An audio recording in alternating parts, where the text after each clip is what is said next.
This is 8 Minutes, a podcast helping you understand the energy transition in just a few minutes. I'm your host, Paul Schuster. Heat pumps are getting a lot of notice these days. These seemingly magical pieces of technology are being touted as a key part of electrifying residential and commercial heating.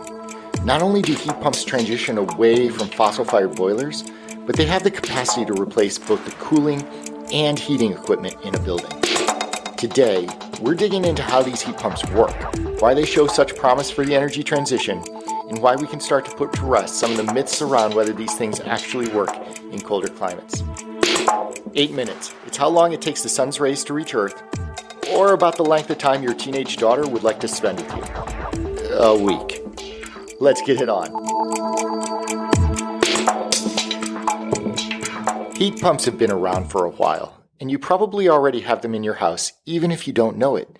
If you've ever looked at the coils on the back of a refrigerator, you're looking at the same technology that's becoming an important part of climate action. The only difference is that instead of cooling down a 5-foot cabinet to store food, today's space heating applications are designed for entire buildings. The technology, though, isn't much different. A heat pump essentially takes heat from one location and transfers it to another. That's it. So a refrigerator, for instance, steals heat from inside the fridge and pushes it out into the warm room around it, cooling down those strawberries so that they can actually stay fresh. Or an air conditioner. That's right, just a regular AC unit. It blows hot air from inside your house out through a window or to an outside unit, helping keep you cool. When we're talking heat pumps, that's essentially all that they're doing, moving heat from one space to another. And the idea of cooling an area, well, that may make some intuitive sense. But where heat pumps are really fascinating and show a ton of promise is their ability to heat a place too. This may be a little less intuitive, but there's a reversing valve on heat pumps that sends the fluid in the opposite direction, pulling heat from the outside and dumping it into your room in order to warm you up. But how does that work? I mean, if it's 10 degrees outside, where's the heat pump finding any heat in order to warm up our house? This is where the thermodynamics get interesting. And while I won't spend a ton of time on it, I will touch on a bit of the reaction. Okay, the refrigerant used in many heat pump systems is similar to that used in air conditioners, what's known as tetrafluoroethane, or R134A. This is a gas at room temperature. Its boiling point is a steamy negative 10 degrees Fahrenheit. And as an aside, R134A is getting phased out for newer, more environmentally friendly refrigerants that include gases from the hydrofluoroolefin class, where the boiling point is even further down, as low as minus 25 degrees Fahrenheit. So that means these refrigerants boil even on a cold 10-degree day. The heat pump sends a liquid refrigerant outside into that balmy weather, and then as the refrigerant boils, the gas returns to the interior coils of the heat pump. The pump compresses that gas down, maximizes the heat gain, and then extracts that heat by blowing air over it and returning that air back into your living space. The refrigerant cools down to a liquid again, and the cycle repeats. So yeah, heat pumps are able to extract heat even from temperatures that reach into the negative degrees. This is a big deal and shows just how far heat pumps have come over the past few years. There's an enduring myth that heat pumps, especially air source heat pumps, like the one I just described where the system extracts heat from the outside ambient air, there's a belief that they don't operate very well in cold climates. Well, that's just not true. Multiple pilot projects conducted by NREL in Alaska and Mass CEC in Massachusetts have shown that cold climate heat pumps are more than capable of handling the heating needs for these regions. And the DOE announced in June that Lennox became their first partner with regard to their cold climate heat pump technology challenge, which they achieved by delivering a next generation prototype that can operate at extreme colds. But the myth persists. And so whereas heat pumps are actually pretty popular in southern states, such as South and North Carolina, where about 40% of homes already have them, they've been a tougher sell in the Northeast and upper Midwest. But for those who don't believe the air-sourced heat pump research quite yet, there are alternatives.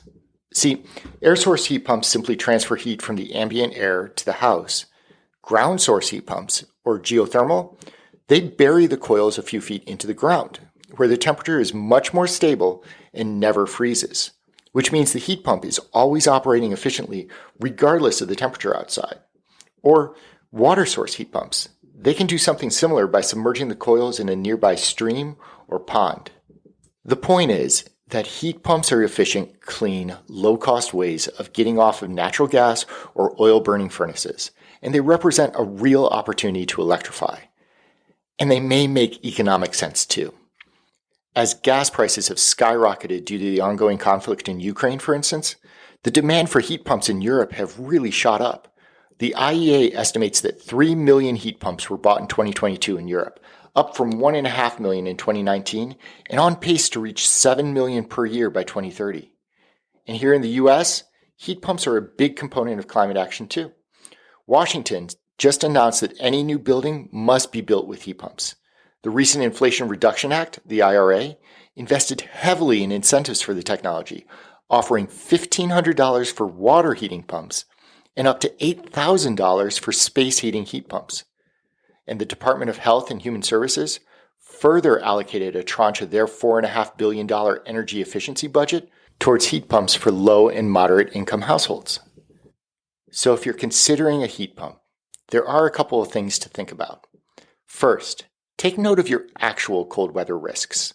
In Boston, where I live, the weather hasn't dropped below -7 for the last 5 years.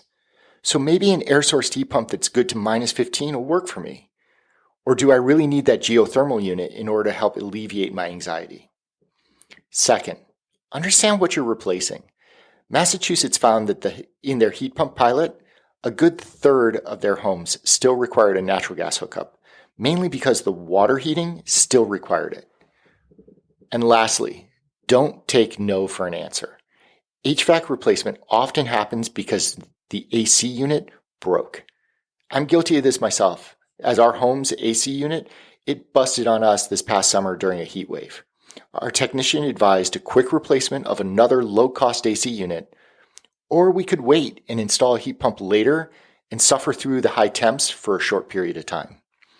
HVAC companies are becoming a lot more educated on heat pumps and their usage, but they still want to make you comfortable, and they feel really comfortable themselves putting in that new Trane or Lennox AC unit today and keeping you cool. They do tend to push in a certain direction. So what is it? Short-term comfort or the opportunity to level up, save some energy costs, and go green if you can? Heat pumps, magical little boxes that are at the forefront of helping us transition to clean electric heating. Whether air-sourced, ground-sourced, water-sourced, this technology has been around for a long time and it's still improving every year. And they work, even in the coldest of environments. I'm Paul Schuster, and this has been your 8 Minutes.